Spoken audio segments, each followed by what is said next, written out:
आप सब। आशा करती हूँ आप सब अच्छे होंगे। अभी लगभग सुबह के 11 बज गए हैं और मैं लगी हुई हूँ अभी खाने की तैयारी में। और खाने में आज मैंने मिक्स दाल बनाई है। वैसे हमारे घर में ज़्यादातर चना दाल बनती है, पर आज मैंने जो मूंग मसूरी की मिक्स दाल होती है वो बनाई है, क्योंकि ये दाल भी कभी कभी खानी चाहिए और खाने में भी अच्छी लगती हैं। थोड़ी सी चना दाल डालकर बनाते हैं तो और भी ज़्यादा अच्छी लगती है। वैसे मैंने थोड़ी सी दाल तो डाली है चने की भी, क्योंकि चना दाल के बिना तो दाल खाने में मुझे इतनी ज़्यादा अच्छी नहीं लगती है। पर आज मैंने कम डाली है, जो मूंग मसूरी की होती है वो ज़्यादा डाली है। तो अभी दाल हमारी तैयार हो गई है। अभी इसमें मैंने थोड़ी सी कसूरी मेथी डाल दी है और थोड़ा सा फ्रेश हरा धनिया डालूंगी मैं, और 1 चम्मच गरम मसाला डाला मैंने। फ्रेश हरा धनिया तो ज़रूर डालें आजकल सब्जियों में, चाहे कोई भी सब्जी बनाए। एक तो जो ये घर का हरा धनिया होता है इसमें खुशबू इतनी अच्छी आती है, और सर्दियों में डालना भी चाहिए हर सब्जी में। गर्मियों में तो इतना अच्छा मिलता नहीं है, सर्दियों में बड़ा ही अच्छा कच्चा कच्चा हरा धनिया होता है तो खाने में भी अच्छा लगता है। तो ये देखिए दाल अभी हमारी हो गई है तैयार। अभी दाल को मैं ढक कर रख देती हूँ और अभी रोटियाँ बनाने की तैयारी कर लेते हैं। और रोटियाँ आज हम बनाएंगे बाजरे की। वैसे दाल कढ़ी और जो सरसों का साग होता है इसके साथ खाने में बाजरे की रोटियां ही ज़्यादा अच्छी लगती हैं। और सर्दियों में तो ज़्यादातर हमारे यहाँ बाजरे की रोटियां ही बनती हैं।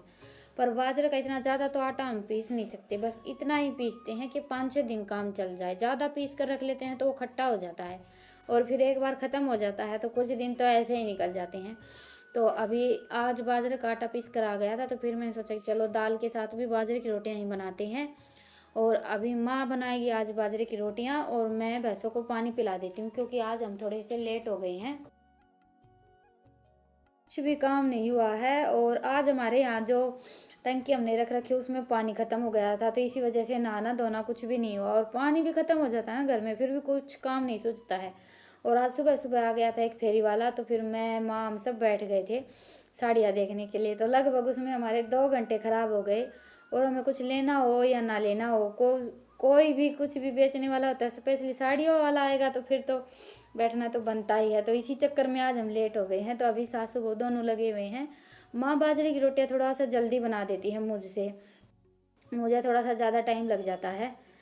बना तो मैं भी लेती हूँ पर टाइम लग जाता है। माँ जल्दी जल्दी बना लेती है और माँ बाजरे की रोटियाँ थोड़ी सी मोटी मोटी और बड़ी बड़ी बनाती है। मैं पतली पतली और छोटी छोटी बनाती हूँ। और पहले गेहूँ की भी और बाजरे की रोटियाँ, वैसे गेहूँ की तो बनाते नहीं थे माँ के टाइम में। माँ बताती है जौ और चने मिक्स करके रोटियाँ बनाते थे और ज़्यादातर बाजरे का ही खाना होता था, तो बाजरे की मोटी मोटी और बड़ी बड़ी रोटियाँ ही बनती थी। तो ये देखिए अभी माँ के हाथ की बनी हुई रोटियाँ हैं और मिक्स दाल है और लस्सी है। तो गांव की एकदम देसी स्टाइल सादा सिंपल थाली हो गई है तैयार। आप सब भी आ जाइए खाने के लिए। और अभी हम बना लेते हैं रोटियां।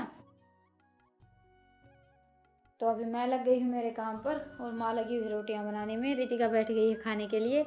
आज की थाली जो लगाई थी वो मैंने रितिका के लिए ही लगाई थी। और ये देखिए माँ बाजरे की रोटियां पलटने के लिए चक्कू ले लेती है। वो तो सबका अपना अपना तरीका होता है। मैं चिमटे से पलटती हूँ, माँ चक्कू से पलटती है। पहले चक्कू से किनारे हटा लेते हैं और उसके बाद फिर रोटी को पलटते हैं तो रोटी टूटती नहीं है।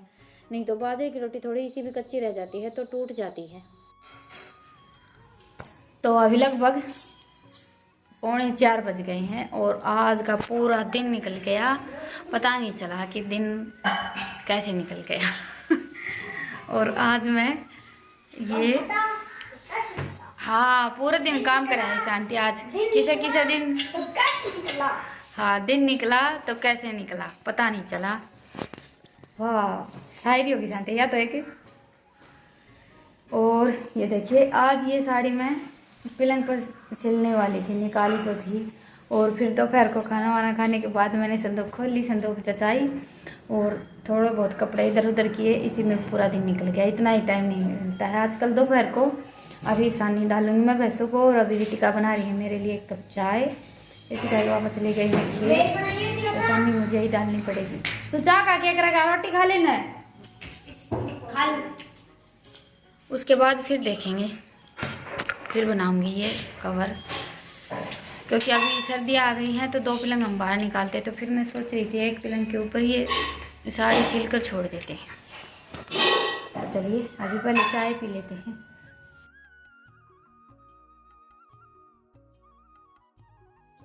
तो अभी चाय पीने के बाद मैं लग गई हूँ मेरे काम पर। पहले भैंसों को सानी डाल देते हैं, उसके बाद फिर मशीन रखूँगी मैं। और ये दोनों बहन भाई हमेशा मेरे साथ काम में लगे रहते हैं। और वैसे भी मैं बच्चों से काम करवाती हूँ, जितना इनसे हो सकता है, जो काम इनके करने के लायक है वो काम मैं इनको करने के लिए बोल देती हूँ, क्योंकि फिर बचपन से ही आदत हो जाती काम करने की। और हम बच्चों से काम नहीं करवाते हैं तो फिर वही आदत हो जाती है, काम करने का मन नहीं करता है बिल्कुल भी। हमसे लगा लीजिए, हम कुछ दिन काम करना छोड़ देते हैं तो और फिर बाद में हमें काम करना पड़ता है तो बड़ी मुश्किल हो जाती है, बहुत ही ज़्यादा ऐसा लगता है कि अभी ये काम हमसे होगा ही नहीं। और करते रहते हैं तो फिर वही हमारी रूटीन हो जाती है, फिर बिल्कुल भी मुश्किल नहीं लगता है, सारा काम जल्दी जल्दी हो जाता है। इसीलिए मैं इन दोनों बहन भाई को हमेशा अपने साथ काम में लगा कर रखती हूँ। थोड़ा बहुत जो छोटा मोटा काम होता है वो इनसे करवा लेती हूँ।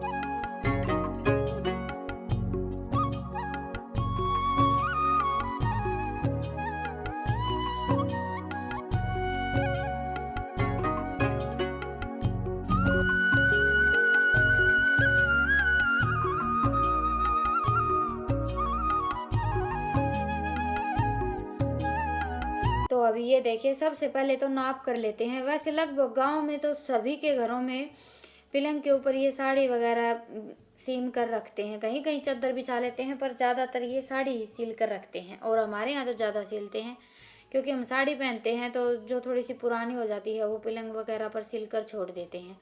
पर मैंने यहाँ पर इस घर में आने के बाद एक पलंग पर भी साड़ी नहीं सिली है, सारे पलंगों पर मैं चादर बिछा कर छोड़ती हूँ। पर अभी सर्दी आ गई हैं, एक पलंग बाहर निकालना था तो फिर मैंने सोचा कि चलो एक दो पलंग पर चादर सिलकर, नहीं सॉरी, साड़ी सिलकर छोड़ देती हूँ। तो सबसे पहले तो मैंने पलंग का नाप कर लिया है, और नाप करने के बाद फिर ये ऐसे इसके किनारे दोनों तरफ से मोड़कर और डस लगा देंगे। बिल्कुल सिंपल तरीके से बनाते हैं, वैसे लगभग तो सबको बनानी आती ही होगी, फिर भी मैं वीडियो डाल रही थी तो फिर मैंने सोचा कि एक बार आप सबको दिखा देती हूँ। क्योंकि कई बार हम किसी काम को ये सोचते हैं कि ये काम तो सबको आता ही होगा, वो काम भी किसी किसी के लिए नया हो जाता है। तो चलिए अभी मैं ये कवर बनाकर तैयार कर लेती हूँ। और ये मेरी साड़ी मैंने इतनी ज़्यादा पहनी नहीं थी, क्योंकि इसकी लेस बिल्कुल बेकार थी, बस थोड़ी बहुत ही पहनी थी। और जब भी मुझे पहनी होती थी प्रेस करके ही पहनती थी मैं, तो इसलिए बस मैंने कुछ दिन पहनी थी, उसके बाद फिर ये उठा कर रख दी थी।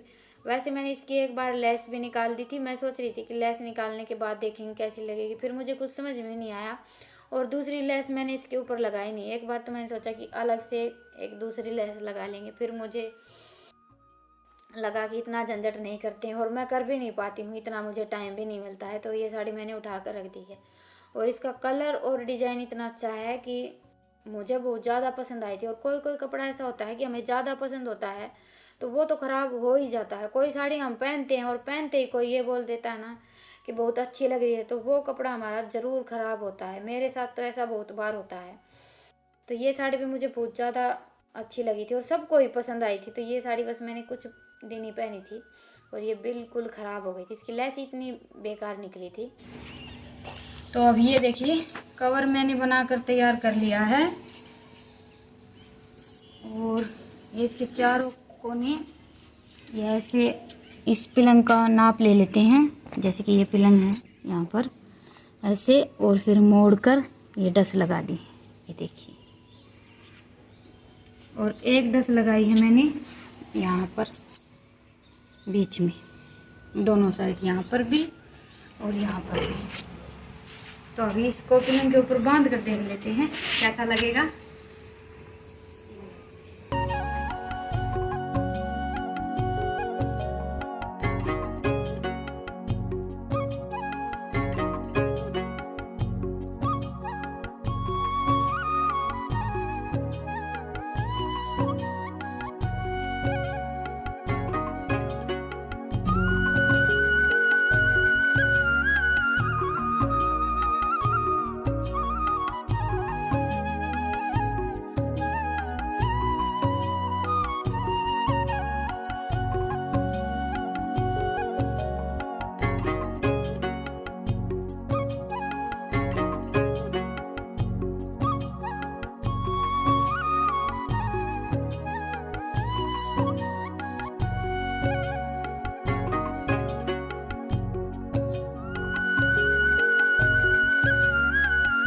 देखिए कवर लगाने के बाद पलंग बहुत ही अच्छा लग रहा है देखने में। तो चलिए आज के व्लॉग को तो यहीं पर ख़त्म करते हैं। अभी मैं निपटा लेती हूँ मेरा बाकी का काम।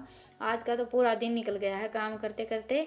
और आप सबसे फिर मिलती हूँ एक नए व्लॉग के साथ। आप सबको मेरा व्लॉग कैसा लगा मुझे कमेंट सेक्शन में ज़रूर बताइएगा, और पसंद आए तो व्लॉग को लाइक कीजिएगा, और नए हैं तो चैनल को सब्सक्राइब कीजिएगा। फिर मिलते हैं एक नए व्लॉग के साथ, तब तक के लिए राम राम।